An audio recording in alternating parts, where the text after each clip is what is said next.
여러분, 살면서 이런 질문을 던져본 적 없으신가요? 우리는 왜 그토록 타인과의 관계에 깊이 매달리면서도 정작 그 관계 속에서 헤어나올 수 없는 고통과 아픔을 겪는 걸까요? 마음의 평화를 찾으려 애쓸수록 관계는 오히려 더 큰 상처를 남기는 듯 느껴지곤 합니다. 어쩌면 이 복잡하고 어려운 질문의 해답은 지금으로부터 약 200년 전 한 철학자가 던진 다소 비관적이지만 날카로운 통찰 속에 고스란히 숨어 있을지도 모릅니다.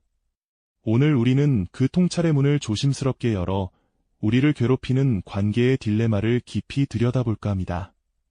이 철학자는 바로 아르투어 쇼펜하우어입니다. 그의 이름만 들어도 어쩐지 어둡고 염세적인 기운이 감도는 듯하죠. 많은 이들이 그를 단순히 비관주의자로 기억하지만 우리는 오늘 그의 냉철한 시선 속에서 역설적으로 우리 관계의 본질적인 어려움을 직시하고 그 안에서 뜻밖의 평온을 찾을 수 있는 지혜를 발견하게 될 겁니다. 단순히 관계의 문제점을 나열하는 데 그치지 않고 그 근본적인 원인을 깊이 파고들어 우리에게 실질적인 해결의 실마리를 제시해 줄 테니까요. 그의 철학은 고통스러운 관계 속에서 방황하는 현대인들에게 가장 현실적이고 진정한 위로가 될 수 있을 것입니다. 그렇다면 대체 이 불운한 천재라 불리던 쇼펜하우어는 어떤 인물이었을까요? 1788년 독일 단치의 유복한 상인 집안에서 태어난 그는 어려서부터 남다른 지적 호기심과 함께 극도로 예민한 감수성을 지녔던 듯합니다. 하지만 그의 삶은 결코 순탄치만은 않았죠. 특히 당대 주류 철학계와의 끊임없는 불화와 외면은 그를 더욱 깊은 고독의 길로 이끌었습니다. 마치 세상과 단절된 듯 고요하고 어두운 서재, 그 한 구석에 앉아 촛불의 희미한 불빛에 의지해 홀로 사색에 잠겨 글을 쓰는 모습이 그의 고독한 일생을 대변하는 듯합니다. 그는 평생을 외롭게 자신만의 철학을 다듬어갔습니다. 그는 베를린 대학에서 강단에 서기도 했지만 당시 독일 철학계를 휩쓸던 헤겔이라는 거장의 명성에 가려 그의 강의실은 늘 썰렁하고 텅 비어 있었다고 합니다. 아마도 그의 날카로운 통찰과 비판적인 시각이 당시 시대에는 너무나도 급진적이고 불편한 진실이었기 때문일까요?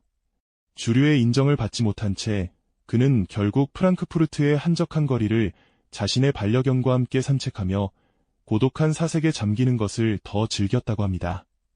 그의 옆에는 늘 충직한 푸들이 함께였고 그 개에게조차 인간이라는 이름을 붙여주었을 만큼 인간에 대한 깊은 불신과 함께 자신만의 독자적인 세계를 구축했던 인물이죠.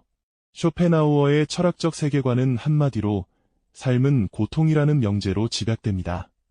그는 이 세상 모든 존재가 맹목적이고 쉴 새 없이 움직이는 의지, 일에 의해 지배당한다고 보았습니다.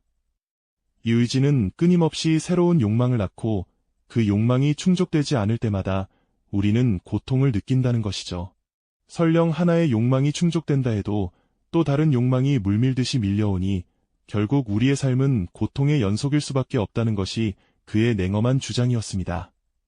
이러한 비관주의는 그의 개인적인 경험과 시대적 배경, 그리고 인간 본성에 대한 예리한 관찰력이 복합적으로 어우러져 탄생한 것이었습니다.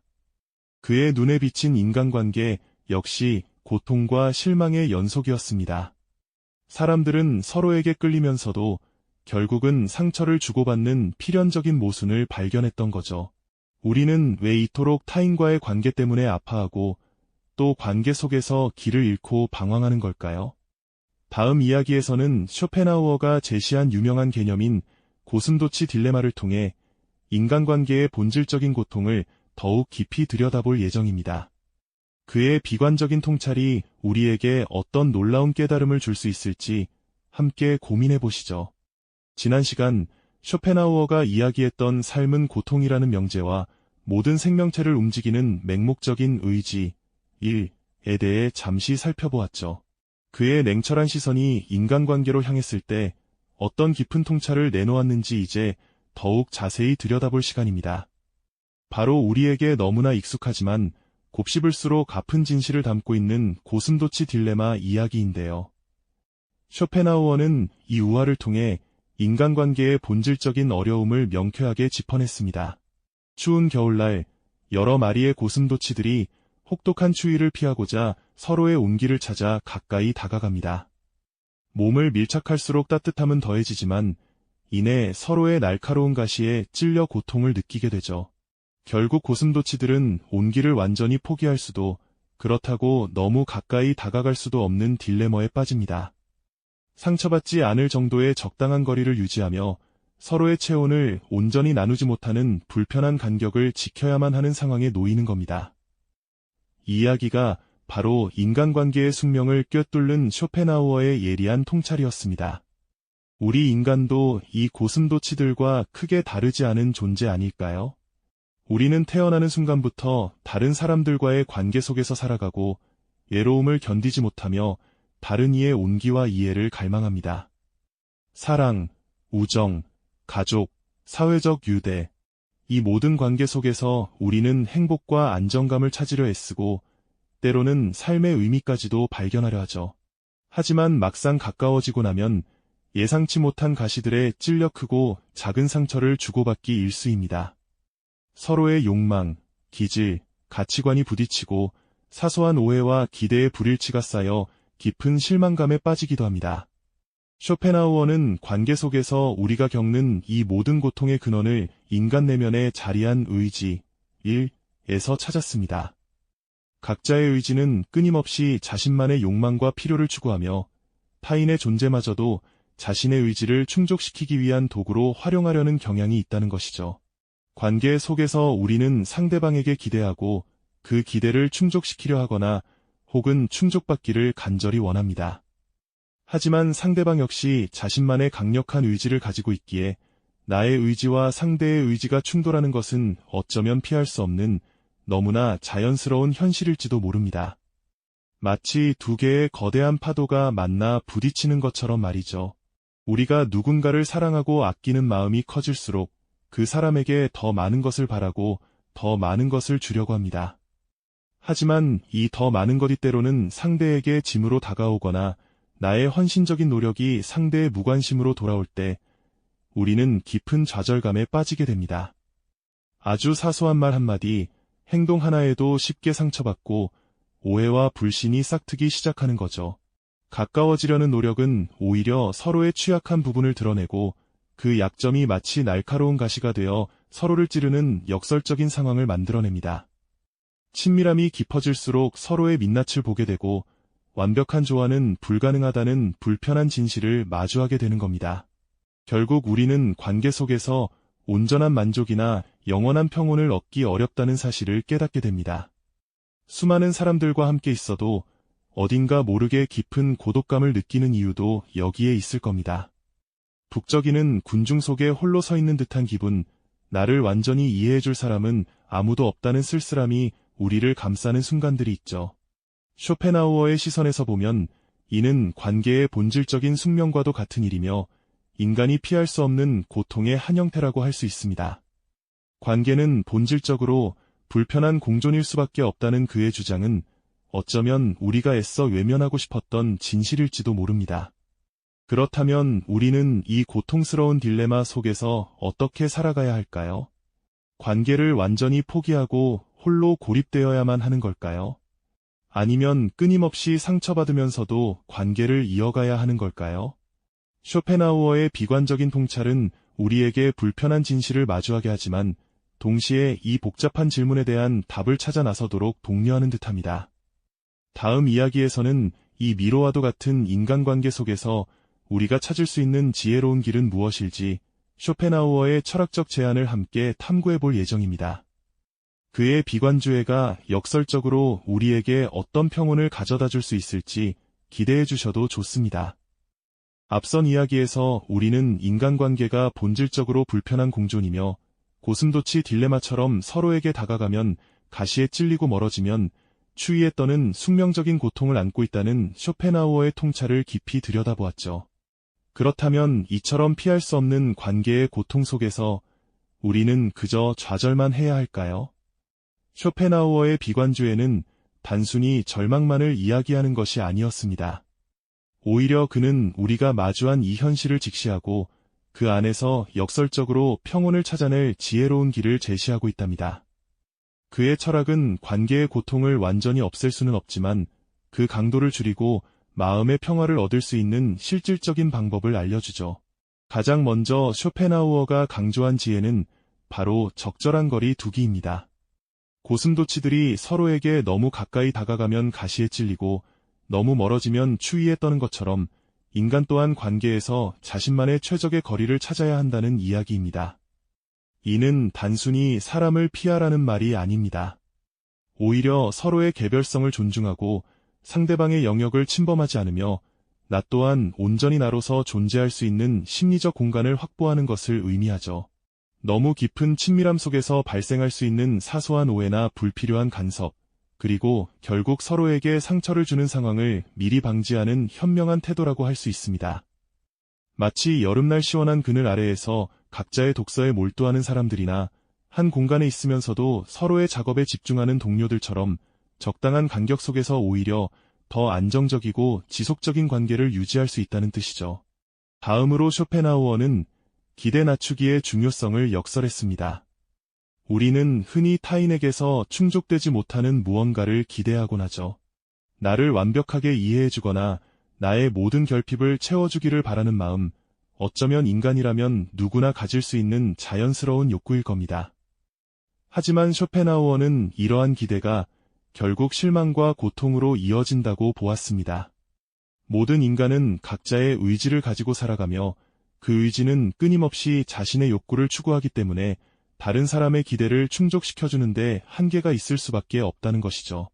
상대방에게 거는 기대치를 현실적인 수준으로 조절하고 타인이 내게 무언가를 해주리라는 환상에서 벗어날 때 비로소 우리는 불필요한 상처와 실망으로부터 자유로워질 수 있습니다. 마치 사막에서 오아시스를 발견할 것이라는 맹목적인 기대를 버리고 작은 물 한 모금에도 감사할 줄 아는 마음가짐과 같다고 할 수 있을까요? 그리고 쇼펜하우어가 제시하는 가장 강력한 지혜 중 하나는 바로 자신만의 세계 구축입니다. 타인에게서 완벽한 만족을 찾기 어렵다면 그 해답은 결국 자기 자신에게서 찾아야 한다는 의미죠. 독서, 예술 감상, 사색, 취미 활동 등 자신만의 내면 세계를 풍요롭게 가꾸는 것은 외부 관계에서 오는 고통을 완화하고 독립적인 평온을 얻는 데 결정적인 역할을 합니다. 타인의 시선이나 평가에 일희일비하지 않고 나 스스로 온전한 기쁨과 만족을 느낄 수 있는 자신만의 견고한 정신적 요새를 만드는 것이죠.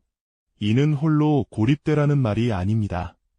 오히려 타인과의 관계에서 오는 고통에 취약해지지 않고 오히려 관계 자체를 더 건강하게 이끌어갈 수 있는 단단한 내면의 힘을 기르는 과정입니다. 외부의 소음에 흔들리지 않고 묵묵히 자신의 길을 가는 사람처럼 자신만의 고유한 가치와 의미를 발견하며 삶을 채워나갈 때 우리는 진정한 평온을 경험할 수 있을 겁니다.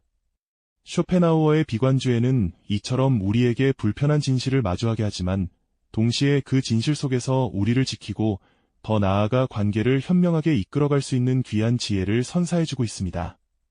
그가 말하는 평온은 관계를 포기하는 데서 오는 것이 아니라 관계의 본질을 이해하고 자신을 지킬 줄 아는 용기에서 비롯되는 것이죠. 그가 말하는 평온은 관계를 포기하는 데서 오는 것이 아니라 관계의 본질을 이해하고 자신을 지킬 줄 아는 용기에서 비롯되는 것이죠.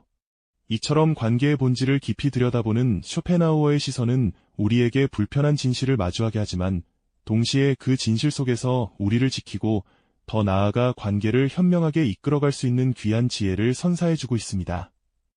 불필요한 고통을 덜어내고 진정한 평온을 찾기 위한 그의 조언들은 오늘날에도 여전히 유효한데요. 쇼펜하우어는 우선 타인과의 적절한 거리 두기를 강조했습니다. 이는 마치 겨울날 사람들이 서로에게 너무 가까이 다가가면 옷이 찢기거나 다치지만 적당한 거리를 유지하면 서로의 온기를 느끼면서도 불편함 없이 지낼 수 있다는 고슴도치 우화와도 같은 의미죠. 우리는 타인에게서 너무 많은 것을 기대하거나 자신의 모든 것을 내어주려 할 때 오히려 상처받기 쉽습니다. 서로의 영역을 존중하고 각자의 독립성을 인정하는 그 적당한 거리가 바로 관계의 건강을 지키는 중요한 열쇠가 되는 것이죠.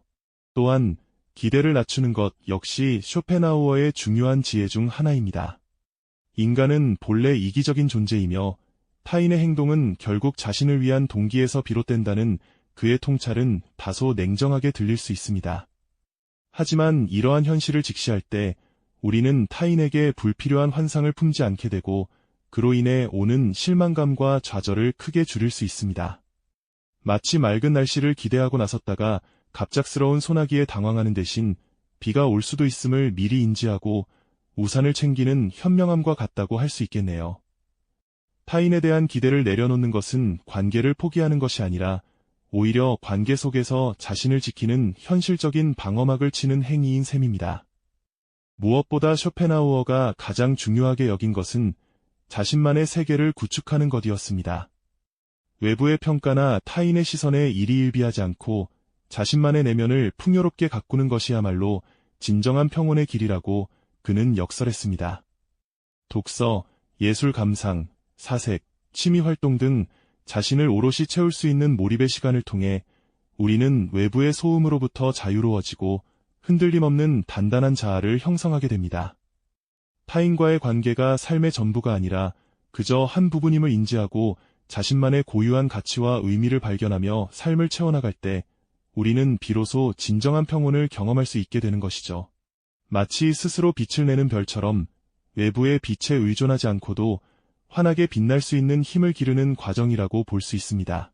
그렇다면 200년 전 비관주의 철학자가 던진 이 메시지들이 오늘날 특히 SNS와 디지털 관계가 만연한 현대사회에서는 어떤 의미를 가질까요? 우리는 지금 그 어느 때보다도 많은 사람과 연결되어 있지만 역설적으로 그 연결 속에서 더 큰 고독과 상실감을 느끼는 시대에 살고 있습니다. 스마트폰 화면 속에 펼쳐진 수많은 관계 속에서 우리는 타인의 완벽해 보이는 삶과 자신을 끊임없이 비교하며 좋아요나 팔로워 수에 따라 자신의 가치를 평가받는 듯한 착각에 빠지기도 합니다.